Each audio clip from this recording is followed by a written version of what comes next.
I think we're going to have a fantastic relationship long-term with China, but we have to get this straightened out. We have to have some balance. President Trump taking a hard line on China, saying it's time to stop Beijing from taking advantage of the U.S. on trade. And it's time now for our Sunday group. GOP strategist Karl Rove, columnist for The Hill, Juan Williams, former Democratic Congresswoman Donna Edwards, and the head of Heritage Action for America, Michael Needham. Well, Karl, there's no question that we have a problem with Chinese trade practices, but is it the best solution to threaten them with tariffs? I don't think so. We have two problems with them. The biggest problem is they're stealing our intellectual property. And in all this kerfluffle over tariffs, we missed the fact that on March 23rd, the administration filed what it should have done, which is an action with the WTO challenging from top to bottom the Chinese on their intellectual property rights. That's where we can win, and win big for the American company, the American consumer, and for the concept of free trade. But tariffs, really problematic. The president said we're going to levy $60 billion of tariffs on the Chinese. Peter Navarro, his trade expert, came out and said, and the Chinese are not going to retaliate. The Chinese said we're going to respond with $50 billion of tariffs. The president says this is unfair. I'm going to come with $100 billion worth of tariffs. $160 billion worth of tariffs would be paid by American taxpayers. This year, the value of the tax cut, as estimated by the Joint Committee on Taxation, is $135 billion to American taxpayers. Next year, $280 billion. Economic growth is happening because of pro-growth, in part because of the pro-growth policies of the tax cut. What happens if you take that away by tariffs?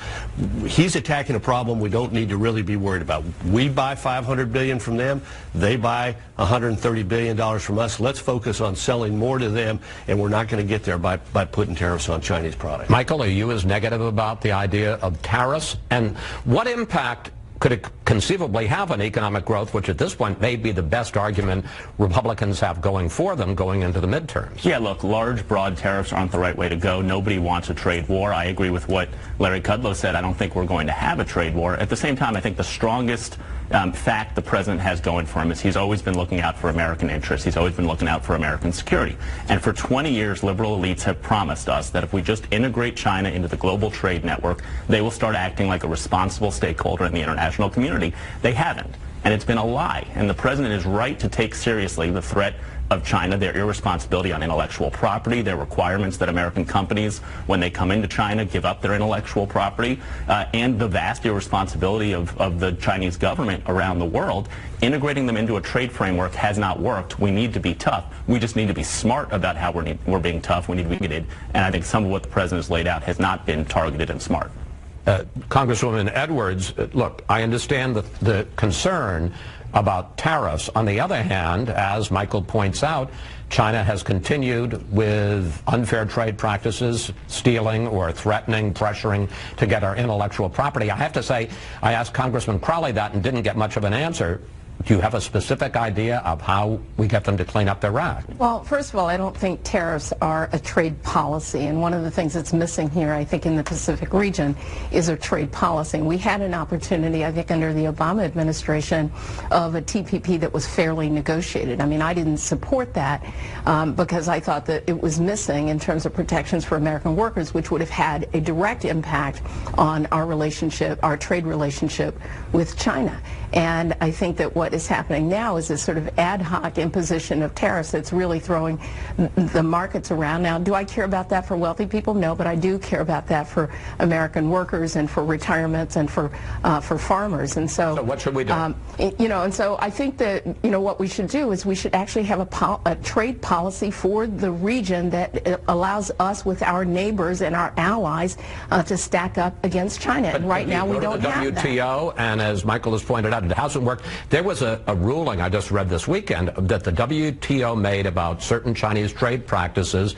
They have spent 6 years and they still are mulling how to comply. Well, I'm not really sure that WTO is necessarily the framework. It's one avenue, but the real framework is our European allies, which are facing exactly the same problems with China. But we've done nothing to coordinate a strategy with Europe and with the Pacific region in terms of dealing with China particularly on intellectual property. All right. I want to switch to another big story this week, and that is immigration and President Trump's decision to send up to 4,000 members of the National Guard to the southern border to guard that border. He talked at one point about a caravan of about 1,000 people coming up through Mexico to the United States. Here he is.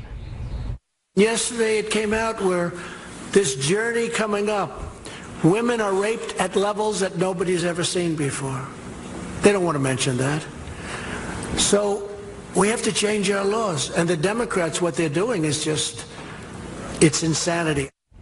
Juan, now under questioning, the White House ended up having to cite reports of incidents of rape with another caravan back in 2014. But what about the larger issue, and what about the president's decision to send National Guard to the border? Well, this is political theater for a man who promised to build a wall that would be paid for by Mexico.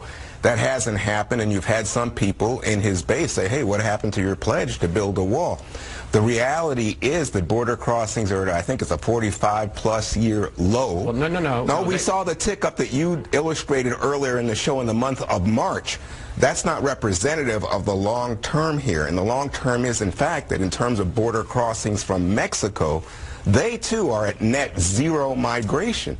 This is the reality. But what you have is most illegals in this country have overstayed visas. They haven't run through any wall or snuck under a wall or jumped over a wall. Well, there's no wall. There are walls in places that we think. I mean, it's not as if we haven't done anything about border security. But the caravan's been coming up as an Easter ritual for the last 5+ years, Chris. And I think what you have here is an attempt to trigger fear and hysteria over, oh, there's a horde coming at the southern border, and they're coming and they're going to invade America. But I think it's all about this president trying to say to his base, hey, I am putting a wall up, or if I'm not putting a wall, I'm going to put soldiers there. Soldiers who, by the way, have no authority to detain anyone, arrest anyone, no bullets in their guns. I mean, it's a joke.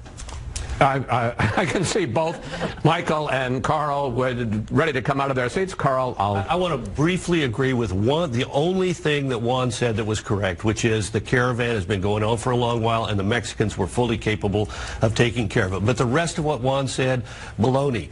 Look, we have a problem on the border. If you look at the crossings compared to a year ago, they have doubled, and we are facing a surge. And the president was right to say to the states, it was an impulse, but that doesn't make it a bad impulse that the states need help. You notice, did you see what the first National Guard unit was from Texas to be sent to the border immediately after the president's order? An aviation unit, because what was the first unit to go from Arizona? A construction unit. There are things along the border that the National Guard can do in a moment like this when additional resources are needed that is justified and ample. And I trust the Secretary of Homeland Security to arrive at it, and so do the governors of most of the border states. We have Jerry Brown wringing his hands in Sacramento as to what he ought to do. But otherwise, this is a useful thing. President Obama did it. President Bush did it in a similar moment. It's not because of the caravan, but it's because of a more secular trend that is troubling. The number of illegal border crossings has doubled this year versus last year. All right.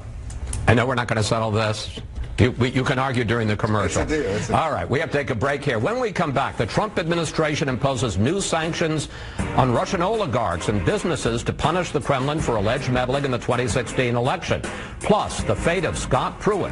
What would you like to ask the panel about whether the president should stand by or fire his EPA chief? Just go to Facebook or Twitter at Fox News Sunday, and we may use your question on the air. Is draining the swamp renting an apartment from the wife of a Washington lobbyist? I don't think that that's even remotely fair to ask that question. Embattled EPA Administrator Scott Pruitt pushing back on ethics allegations against him, including renting a room in a Capitol Hill condo for $50 a night. And we're back now with the panel. Well, Michael, you're one of 10 leading conservatives who sent a letter to President Trump yesterday urging him to keep Pruitt at EPA.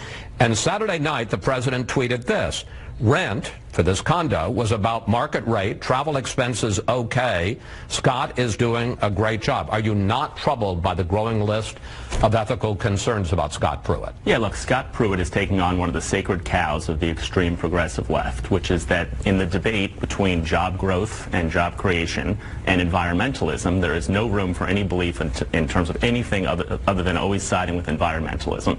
And anyone who takes that side should be attacked in a mean-spirited manner. And that's what's going on toward EPA Administrator Pruitt right now.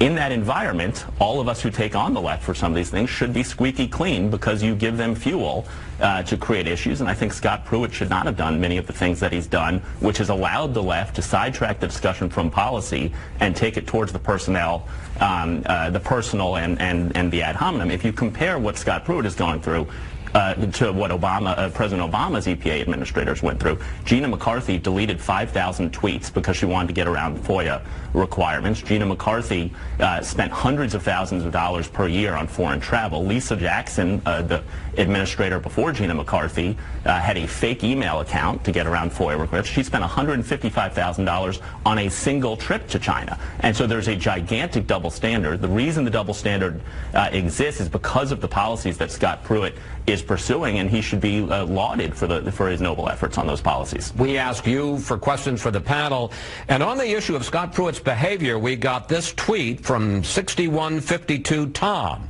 Is there any truth to it that he is a target as he is getting the most done?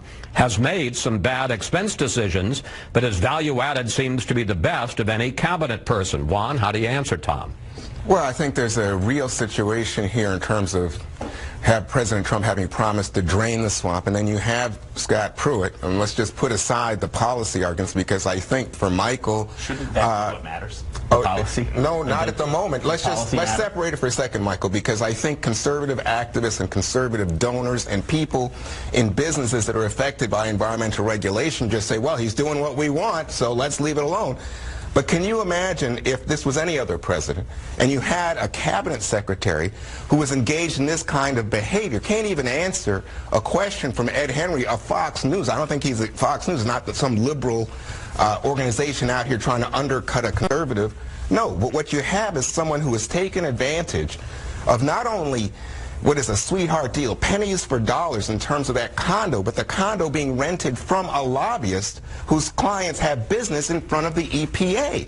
That, on the face of it, Michael, is disqualifying. So we can talk about policy and we can have arguments about it. I am going to look forward to going back and finding Juan Williams speaking out about Gina McCarthy deleting 5,000 text messages to get around FOIA. I am sure Juan was outraged at the $155,000. No, I don't think that's good behavior, but I'm just telling you, it's shocking to me that you will make excuses for what is inexcusable. But you said they were disqualifying. Was Lisa Jackson's $155,000 trip to China disqualified? Look, she spent, by the way, on security, much less. Scott Pruitt spent 3 times as much. He has alarms and red flashing things and asking for more people just to get through D.C. traffic. It's ridiculous. For a drain the swamp administration? Okay.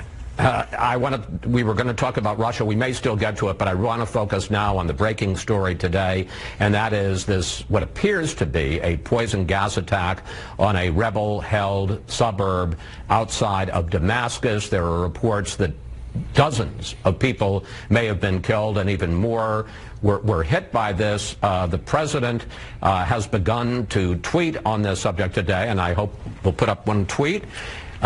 Many dead, including women and children, in mindless chemical attack in Syria. Area of atrocity is in lockdown and encircled by Syrian army, making it completely inaccessible to outside world.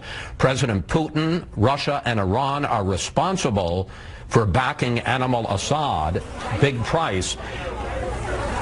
It's interesting, Carl, there has not been outside confirmation that this was a poison attack, but it's interesting, one, the president is saying it, and two, not only condemning it, but also, in the strongest terms I've ever heard him, condemning President Putin's support for Assad. Yeah. The president is now obligated to act, so confirm if this was a poison gas attack, which it looks like it was. The estimates now are at least 70 dead, maybe as many as 150, a number of them children, all of them civilians. But now the United States will have to act as the president acted in the aftermath of the sarin gas attack in early 2017. Otherwise, our credibility in the region is going to be greatly diminished. Yeah, let me just pick up on that with you, because in one of his earlier tweets, he said the reason that this has fallen apart is because President Obama did not enforce the red line when he was president when it came to gas attacks by Assad. And when the president did launch that attack, those, I think it was 59 missiles back in the spring of 2017, he said, if it happens again, I'll strike again. How much is he on the line now? Well, he's on the line, and look, I think there's some reason why he said there's some evidence that he was correct when he said President Obama should have acted.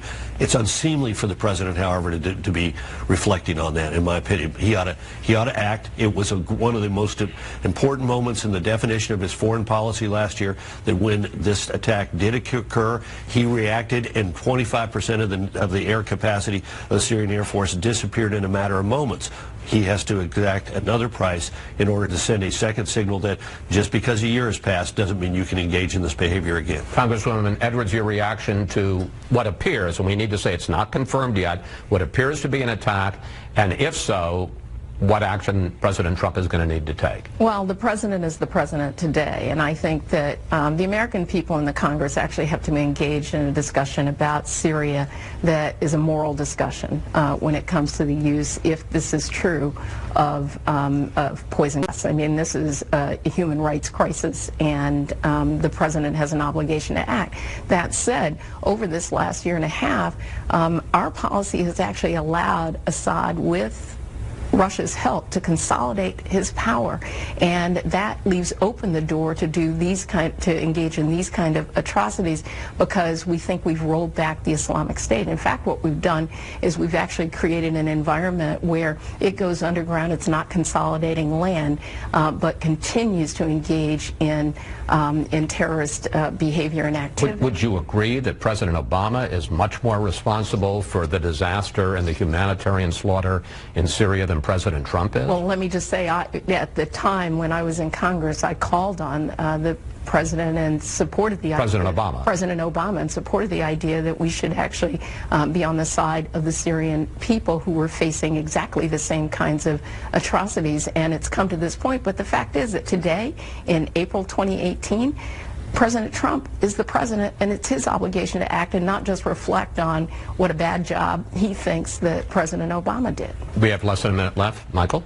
Yeah, look, I think that President Trump should act, as Carl said. I think that President Trump needs to see things through Syria, and I think that we should give President Trump credit for having a very muscular and strong American policy towards Syria, and more importantly, towards Russia, which is backing Syria in terms of giving anti-tank missiles to Ukraine, the action he took earlier this year in Syria, pushing forward to put small tactical nuclear weapons into our arsenal. And so I think President Trump has had a very strong foreign policy, and he needs to make sure that he continues that following through in Syria. Well, John Bolton comes on board tomorrow, and we'll see what happens. But I think Trump has been trying to pull troops out of Syria without Pentagon approval. Thanks, panel. Thanks, panel.